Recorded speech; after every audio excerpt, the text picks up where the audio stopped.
Hello everyone and welcome to the Maxim Millionaires Financial Academy. आज का हमारा video होगा on market structure and today's video is a first video in the series of advanced market analysis. तो अब हम एक नई series start कर रहे हैं यूट्यूब पे जिसका नाम है एडवांस्ड मार्केट एनालिसिस, और ये सीरीज में आपको टेक्निकल एनालिसिस और मार्केट एनालिसिस के सारे ही एडवांस्ड कंसेप्ट पढ़ाए जाएंगे और उसके बेसिस पे आप लोग बहुत ही बेहतरीन और प्रॉफिटेबल ट्रेडर बन सकते हो। And our main goal is to make you an independent trader. Alright, so on that note, let us start today's video. So let us now understand the theoretical part first, और उसके बाद हम थोड़ा price के ऊपर जाएंगे। So what is the basic fundamental of trading और investing? कोई भी हम चीज करें, ट्रेडिंग या investing, basically the difference between both of them is कि ट्रेडिंग होता है that is short term and वो काफी फ्रीक्वेंट बेसिस पे हम डिसीजंस लेते हैं। एंड अगर इन्वेस्टिंग की बात करें तो investing is basically a long term thing, right. तो उसमें इन्वेस्टिंग में हम आज इन्वेस्ट करेंगे तो we would wait for certain months और years to take our position back. और अगर ट्रेडिंग की बात करें तो उसमें हम रेगुलर बेसिस पे ट्रेड में से एंटर और एग्जिट करते हैं। It could be as frequent as few minutes to few days or even few hours, right? So the idea of investing is to buy cheap and sell high. इसका मतलब क्या हुआ कि कोई भी टाइप का हम इन्वेस्टिंग करें या ट्रेडिंग करें, उसका मेन हमारा गोल क्या होना चाहिए, चीपर प्राइस पे बाय करें और हायर प्राइस पे सेल करें। ये फंडामेंटल जो है वो तो कहीं भी अप्लाई हो सकता है। कोई भी चीज का अगर आपको ट्रेडिंग करना हो, it could be currencies, it could be stocks और it could be even something else like houses, real estate भी करना हो, तो बेसिक फंडामेंटल क्या है कि आप कोई भी चीज सस्ते में खरीदो और उसको महंगे में बेचो।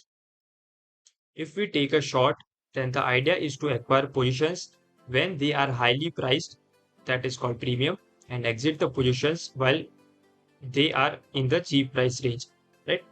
तो जब भी हम शॉर्ट सेलिंग करते हैं तब हमारा क्या गोल होगा, गोल उल्टा हो जाएगा कि हम हायर प्राइस पे सेल करें एंड चीपर प्राइस पे एग्जिट करें, राइट। शॉर्ट सेलिंग मतलब पहले बेचना और उसके बाद बाय करना, सो that is called short selling. To identify the premium and discount areas in the market, the first thing we need to learn is the market structure, right? As I said, इसीलिए हमने ये जो market structure का topic बनाया, that is the first video. So to identify premium and discount areas in the market, the first thing we need to learn is market structure. तो premium and discount areas market में हमको जानने के लिए कि कहाँ से हमको सेल करना चाहिए और कहाँ से हमको बाय करना चाहिए, वो एरियाज आइडेंटिफाई करने के लिए हमको मार्केट स्ट्रक्चर आना बहुत ही जरूरी है। So that is the first topic of our video, right, of this series. Market structure helps us to identify whether the current trend or structure of the market is bullish or bearish. Market structure के basis पर ही हम identify कर सकेंगे कि जो market का current trend या current structure है वो बेरिश है या बुलिश है। अगर बेरिश होगा तो हम ऐसा एंटिसिपेट कर सकते हैं कि it could continue the trend and हम उसी डायरेक्शन में ट्रेड फाइंड आउट कर सकते हैं। और अगर वो बुलिश है तो हम उसी डायरेक्शन में एंटिसिपेट करके ट्रेड फाइंड आउट कर सकते हैं, right. So that is the first and foremost thing required for a trader. फिर there is an example over here. Consider the housing market as an example.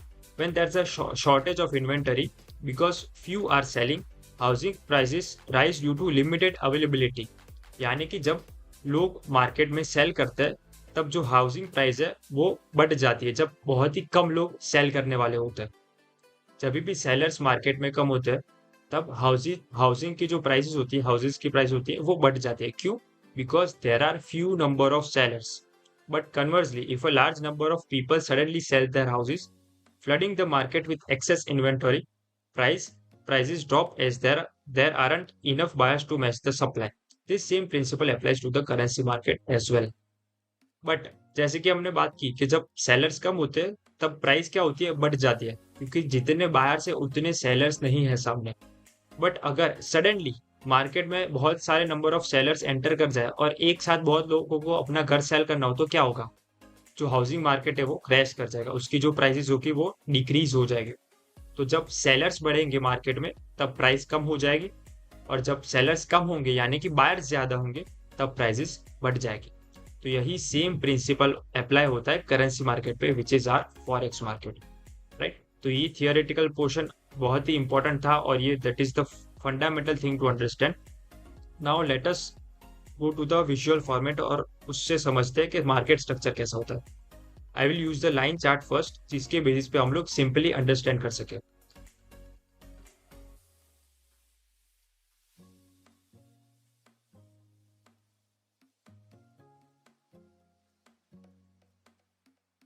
चलिए, मैंने screen पे कुछ lines draw किए, that is denoting the price, right. This is our price chart, और इसमें हम अभी स्ट्रक्चर समझेंगे कि स्ट्रक्चर क्या होता है। So now starting from this low, this is our low, उसके बाद this is our high, this is our higher low.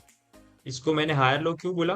Because the previous low which was over here, ये लो की जो भी यहाँ पे प्राइस है 0.98792, राइट, उस प्राइस से ये वाला जो लो है उसकी प्राइस ज्यादा है। अगर इसकी प्राइस देखिए ये वाले लो की, तो इट इज 0.99187, यानी कि the price of this low is higher than the previous low, hence हम उसे हायर लो कह सकते हैं। तो वो भी हम इधर लिख देते हैं तो कोई कंफ्यूजन ना हो। This is our low,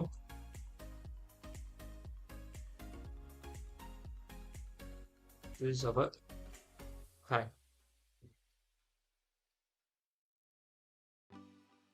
higher low, this is our higher high.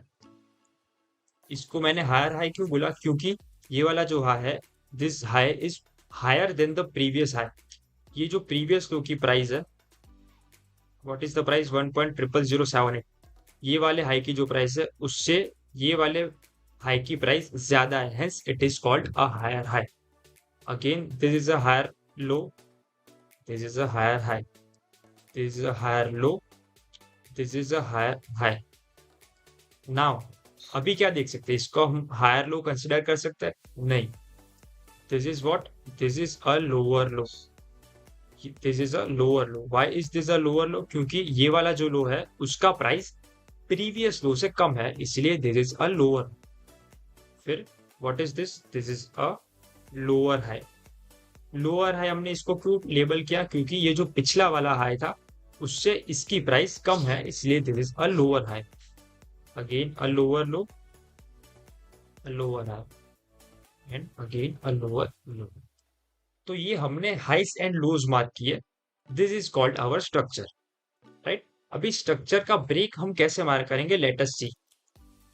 Starting from the left most side, यहाँ पे जो हमारा हाई है, जो फर्स्ट हाई था, वो हम उसको ऑब्जर्व करें तो price went down and then it went up. तो ये जो हमारी फर्स्ट रेंज थी विच वाज दिस रेंज, ये हाई से लेके ये लो तक, ये हमारी फर्स्ट रेंज थी, करेक्ट। तो ये हमारी जो हाई से लेके लो तक की रेंज थी वो कहाँ पे ब्रेक हुई? ऊपर के साइड ब्रेक हुई। तो फर्स्ट ब्रेक ऑफ स्ट्रक्चर हमको ऊपर के साइड में, so this is a bullish break of structure. उसके बाद हमारी नई रेंज हो गई from this low to this high, correct. ये हमारी नई रेंज हो गई, और फिर से प्राइस नीचे आई and it broke the high. तो फिर से हम क्या देख सकते हैं कि we got a bullish break of structure, यानी कि फिर से हमारा हाई ब्रेक हो गया, so it is a bullish break. अभी ये बुलिश ब्रेक होने के बाद, ये वाला जो बुलिश ब्रेक हुआ उसके बाद हमारा नया हाई एंड लो कौन सा है? This is our latest low and this is our latest high, correct. अभी ये जो भी प्राइस स्ट्रक्चर दिख रहा है, ये सारा प्राइस स्ट्रक्चर ये हाई और ये लो के अंदर है। अभी जैसे ये हाई ब्रेक होगा, we can say our structure has again broken bullish. तो यहाँ पे अगेन हम देख सकते हैं कि बुलिश ब्रेक हमको देखने को मिला, right. So after this bullish break हमारे नए हाई एंड लो कौन से हो गए points? This is our most recent low and this is our most recent high, this is our most recent high, correct. So ये हमारा नया लो हो गया, ये हमारा नया हाई हो गया। फिर हम क्या देख सकते हैं कि price went up, it went down, और फिर इस बार प्राइस ने क्या किया? Price broke the structure to the down side. तो इस बार प्राइस ने नीचे के बाजू स्ट्रक्चर ब्रेक किया। So what we can see is के प्राइस हैज ब्रोकन बेरिश। तो इतनी बार मल्टीपल टाइम्स बुलिश ब्रेक करने के बाद price has first time broken the bearish structure. This is also known as change of character. जब तक ब्रेक्स सेम डायरेक्शन में होते हैं उसको कहते हैं ब्रेक ऑफ स्ट्रक्चर, और जब ब्रेक ऑपोजिट डायरेक्शन में होता है, जैसे कि यहाँ पे सब बुलिश ब्रेक हो रहे थे बट यहाँ पे बेरिश ब्रेक हुआ, so this is called a change of character, right. अभी हम क्या देख सकते हैं, what is now price doing? एक बार उसने बेरिश ब्रेक करने के बाद what price ideally does is it tries to continue the trend. तो यहाँ पे हम देख पा रहे हैं कि हमारा नया हाई यहाँ पे मिल गया हमको, और हमको नया लो यहाँ पे मिल गया। वाई? बिकॉज ये ब्रेक होने के बाद हमारा जो लेटेस्ट ये वाला जो स्विंग है उसका लो यहाँ पे है और उसका हाई यहाँ पे है, करेक्ट। तो हमको हाई एंड लो नए लेटेस्ट मिले। उसके बाद again what we can see is कि हमारा यहाँ पे नया ब्रेक ऑफ स्ट्रक्चर हो गया बेरिश नीचे के बाजू। उसके बाद this is our new high, this is our new low. उसके बाद again we got another bearish break of structure and उसके बाद लेटेस्ट हमारा जो हाई है which is this one, and हमारा लेटेस्ट लो हो गया ये वन। तो इस प्रकार से हम लोग मार्केट में स्ट्रक्चर मार्कआउट कर सकते हैं। और स्ट्रक्चर मार्कआउट करने से हमको क्या पता चलेगा कि जो करंट ट्रेंड है, current last most recent structure है, इज इट बेरिश और इज इट बुलिश, राइट। तो हमको ये पता चलेगा कि ट्रेंड किस तरफ जा रहा है, मोस्ट रिसेंट ट्रेंड कहाँ पे जा रहा है। तो यहाँ पे हम देख सकते हैं कि मोस्ट रिसेंट ट्रेंड नीचे के बाजू ब्रेक हुआ है, so this is a bearish structure as of now. और हम इस प्राइस रेंज में अगर प्राइस ऊपर रिट्रेस करे then we can look for sell setups from this area, right. So that is how we identify the structure. ये हमने line chart से ड्रॉ किया है, सिंगल लाइन से ड्रॉ किया है, सो हमको समझने में इजी पड़े। नेक्स्ट वीडियो में हम इसको एक्चुअल कैंडलस्टिक चार्ट पे अप्लाई करेंगे और हम वहां पे अप्लाई करके देखेंगे कि स्ट्रक्चर कैसे मार्कआउट किया जाता है। ऑलराइट, सो आई होप आज के वीडियो में सबको सीखने मिला और बहुत सारी वैल्यू मिली हो। Thank you for watching.